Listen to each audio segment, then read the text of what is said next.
Good morning বন্ধুরা, কেমন আছো সবাই? আশা করি সবাই খুব ভালো আছো। আমিও ভালো আছি। আমার এক আকাশ স্বপ্ন চ্যানেলে তোমাদেরকে অনেক স্বাগত আর ভালোবাসা জানিয়ে আজকের ভিডিওটা শুরু করছি। আজকে হলো রবিবার আর এখন জানো তো অনেকটা বেলা হয়ে গেছে, কারণ ঘুম থেকে উঠতেই আজকে অনেক দেরি হয়ে গেছে। আর তার মধ্যে কিছু কাজ ছিল, সেই কাজগুলো করতে করতে আরও দেরি হয়ে গেছে। তো কি কাজ চলো দেখাই। এই যে দেখো, এই সব কিছু গুছাতে গুছাতে না আমার অনেকটা দেরি হয়ে গেছে আজকে। তো এই যে দেখো, আমি এখানে আজকে চিকেন হবে তাই আলু কেটে রেখেছি, পেঁয়াজ টমেটো সব কিছু কেটে রেখেছি। আর এইদিকে উচ্ছে কুমড়ো ভাজা হবে, তার জন্য কুমড়ো উচ্ছে সব কেটে রেখেছি। আর কালকে রাতে যেহেতু সবজি কোনো কিছু কেটে রাখা হয়নি, তাই সকালবেলা সব কিছু কাটতে হয়েছে। আর তার মধ্যে এদিকে চিকেন তো জানোই, ধুতে পরিষ্কার করতে সময় লাগেই।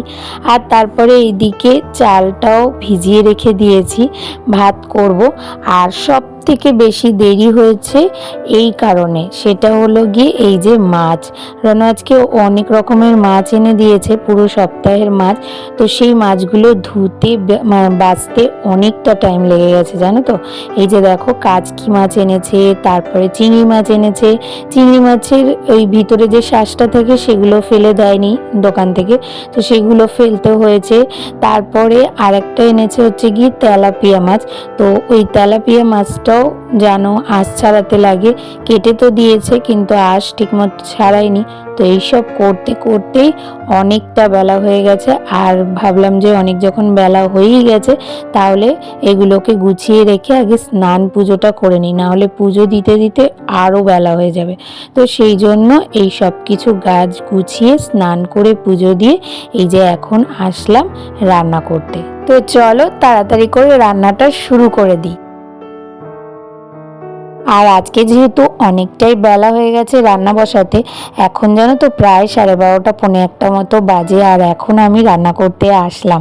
তো মাংসটা কিভাবে তাড়াতাড়ি করা যায় সেটাই আজকে করব আর তোমাদের সাথেও শেয়ার করব। তবে তার আগে তোমাদেরকে বলবো, তোমরা যারা যেখান থেকেই আমার ভিডিওটা দেখছো, প্লিজ পুরো ভিডিওটা দেখার চেষ্টা করো, একটু স্কিপ না করে। আশা করি তোমাদের ভালো লাগবে। তো এদিকে তো দেখতেই পারলে যে আমি মাংসের আলুটা ভাজা করতে বসিয়ে দিয়েছি। আলুটা ভাজা হয়ে গেলে তারপরে মাংসটা কষাতে দেব। আর তারপরে ভাবলাম যে ভাতটা আগে বসিয়ে দিই, কারণ ভাতটা কিছুটা হয়ে গেলে না তাও শান্তি জানো তো। ভাতটা কিছুটা হয়ে গেলে নামিয়ে রেখে তারপরে আমি উচ্ছে কুমড়ো ভাজাটা করব। আর উচ্ছে কুমড়ো ভাজা হতে হতে ওইদিকে ভাতটা হয়ে যাবে, তখন ভাতটা একটুখানি ফুটিয়ে নামিয়ে দিলেই কিন্তু রান্নাটা তাড়াতাড়ি করে হয়ে যাবে। মানে এইভাবে করেই আমাকে টাইমটাকে সেভ করতে হবে আর তাড়াতাড়ি করে রান্না শেষ করতে হবে। তবে কি বলতো, রবিবার করে না আমাদের খেতে বেশ অনেকটাই দেরি হয়। যত তাড়াতাড়ি রান্না করি না কেন, খেতে খেতে আমাদের প্রায় 2:30-3টে বেজেই যায়, কখনো কখনো তো 3:30 বেজে যায়। কারণ রনো কালেকশন করে আসেই 3টের সময়, তারপরে খেতে বসতে বসতে ওই 3:15-20 ভাবো। যদিও রিশানকে তাড়াতাড়ি খেতে দিয়ে দিই, হয়ে গেলেই রিশানকে দিয়ে দিই। তো ওই কারণে আর কি অতটা চাপ নেই বা টেনশন নেই। মোটামুটি যা সময় আছে তার মধ্যে আমি করে ফেলতে পারবো। আর আগের দিনের ভিডিওতে তোমরা আমাকে বাসি খিচুড়ি খেতে দেখে অনেকেই বলেছো, আমি সবার নাম আলাদা করে বলছি না, বেশ কয়েকজন বলেছো, তো সেই জন্য একেবারেই বলে দিলাম যে তোমরা আমাকে বাসি খিচুড়ি খেতে বারণ করেছো, বলেছো যে অম্বল বেশি হয়। তো প্রথমত তোমরা যে আমার কথা এতটা চিন্তা করেছো তার জন্য তোমাদেরকে অনেক অনেক থ্যাংক ইউ আর অনেক অনেক ভালোবাসা। আর দ্বিতীয়ত কি বলতো, আমরাও না খুব একটা বাসি খাবার খেতে পছন্দ করি না বা খাইও না। আর তার জন্যই জানো তো আমি একটু গুনে গুনে বা বুঝে বুঝে রান্না করার চেষ্টা করি, কিন্তু ওই মাঝে মাঝে এক এক সময় বাইরে থেকে খাবার চলে আসলে তখন বাসি থেকে যায়। তবে আমার না ওই খাবার ফেলতে খুব গায়ে লাগে, তো সেই জন্যই বাধ্য হয়ে বলতে পারো মাঝে মাঝে একটু খেতে হয়। ওইদিকে মাংসের আলুটা ভাজা হয়ে গেছে, তাই পেঁয়াজটা ভাজা বসিয়ে দিলাম। আর কয়েকদিন ধরেই না এই টুকটাক খাবার আসছে বা আমার দিদি খাবার পাঠালো, এই সব করে না এই সাদা বাটি অনেকগুলো জমে গেছে। আর সাদা বাটি আমি একটু জমিয়েও রাখি, খুব একটা বেশি না, যতটা আমার এই বালতিতে ধরে ততটাই রাখি। তো অনেকগুলো আগে ছিল জানো তো, রিশানের জন্মদিনের সময় একে ওকে দেওয়ার পরে শেষ হয়ে গেছিলো। তারপরে আবার দেখলাম যে এগুলো জমে গেছে, তো সেই জন্য একটু রেখে দিলাম। কয়েকটা একটু রাখতে লাগে, এক এক সময় কাউকে কিছু দিতে গেলে না এগুলোর প্রয়োজন হয়, কারণ সব সময় তো টিফিন কারি থাকে না, বা আমার কাছে অত টিফিন কারিও নেই যে কাউকে দেব, তো সেই জন্যই আর কি মাঝে মাঝে রেখে দিই। আর তারপরে ওইদিকে ভাতটা অর্ধেক হয়ে গেছে, তাই ওটাকে নামিয়ে রেখে এইদিকে উচ্ছে কুমড়ো ভাজাটা বসিয়ে দিলাম। আর ওইদিকে অঞ্জনা গায়েন দিদিভাই আমাকে অনেকগুলো ভিডিও আমার দেখার পর প্রত্যেকটা ভিডিওতে ভালো লেগেছে বলে বলে কমেন্ট করেছে। আর তারপরে লাস্টে যে কমেন্টটা করেছে সেটাই পড়ছি। তো উনি বলেছেন, আজকে তোমার 4টে ভিডিও দেখলাম, খুব ভালো লাগছে গো, এগিয়ে যাও। তো থ্যাংক ইউ দিদিভাই আমার পরিবারে আসার জন্য, আর আমার ভিডিওগুলো দেখে এত সুন্দর সুন্দর কমেন্ট করার জন্য, যে আমার ভিডিওগুলো ভালো লেগেছে। তো তার জন্য অনেক অনেক ধন্যবাদ আর অনেক অনেক ভালোবাসা আমার তরফ থেকে। তো এইভাবেই যদি তোমরা আমার পাশে থাকো তাহলে নিশ্চয়ই আমি আগে এগিয়ে যেতে পারবো। তো এদিকে দেখতেই পারলে পেঁয়াজটা ভাজা ভাজা হয়ে যাওয়ার পরে আমি ম্যারিনেট করা চিকেনটা দিয়ে ভালো করে কষতে বসিয়ে দিলাম। আর তারপরে এদিকে বেসিনে কতগুলো না বাসন পড়েছিল, অল্প কটাই, তো অল্প কটাই মেজে নিই, কারণ কি বলতো বেশি হয়ে গেলে না মাজতেও অসুবিধা হয় ছোট বেসিনের মধ্যে। তো সেই জন্য ভাবলাম যে যে কটা আছে সে কটা মেজে নিই। আর তারপরে এমনি তো আলাদা কোনো কাজ নেই, তো এই কাজগুলো এগিয়ে রেখে দিই, তাহলে তাড়াতাড়ি হয়ে যাবে। আর আমার কল কিন্তু আগের রবিবার ঠিক করে দিয়ে গেছে, তার জন্য দেখো বেশ সুন্দর কিন্তু জোরে জল পড়ছে। আর তোমাদের সাথে গল্প করতে করতে আর এদিকে বেসিনের বাসন মাজতে মাজতে আমার কিন্তু উচ্ছে কুমড়ো ভাজাটা হয়ে গেছে, তাই ওটাকে নামিয়ে নিলাম। আর ততক্ষণে এদিকে আবার মাংসটাও কষে এসেছে।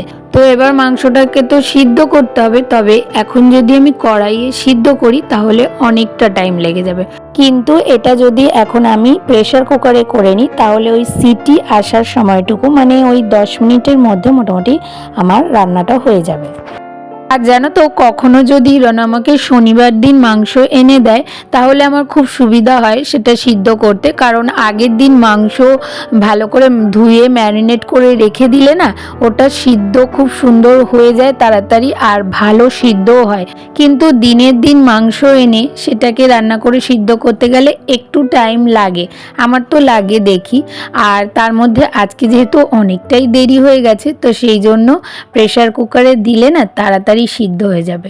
তো এই যে দেখো প্রেসার কুকারে আমি সমস্ত মাংস ঢেলে দিলাম, তার সাথে আলুটাও দিয়ে দিলাম। আর নুনটা একটু চেখে দেখলাম যে লাগবে নাকি, দেখলাম যে একটু নুন লাগবে, আর নুন না দিলে তো সিদ্ধটাও হবে না, তো সেই জন্য নুন দিয়ে এটাকে সিদ্ধ করতে বসিয়ে দেব। তবে এটাতে আমি 2টো সিটি দেবো, যেহেতু আমার আজকে একটু তাড়াহুড়া আছে। যদি তোমাদের হাতে একটু টাইম থাকে তাহলে একটা সিটি দিয়ে রেখে দিতে পারো, তাহলে খুব সুন্দর সিদ্ধ হয়ে যাবে। আর যেহেতু আমার খুব তাড়া আছে, তো সেই জন্য 2টো সিটি দিয়ে আমি নামিয়ে নেব, তাহলেও কিন্তু খুব সুন্দর সিদ্ধ হয়ে যাবে। তো এই দেখো আমার চিকেন রান্না কিন্তু একদম রেডি, আর আলু মাংস সবটাই খুব সুন্দরভাবে সিদ্ধ হয়ে গেছে। আর আমার জানো তো যখনই তাড়াহুড়ো থাকে তখন আমি এরকমভাবে প্রেসার কুকারে করে নিই, তাতে কিন্তু টেস্টের কোনো রকম কোনো হেরফের হয় না, কড়াইতে যেমন লাগে সেমই লাগে, শুধু একটু গরম মশলাটা দিয়ে ভালো করে চিকেনের ঝোলটাকে এখন ফুটিয়ে নিতে হবে, তাহলেই হবে।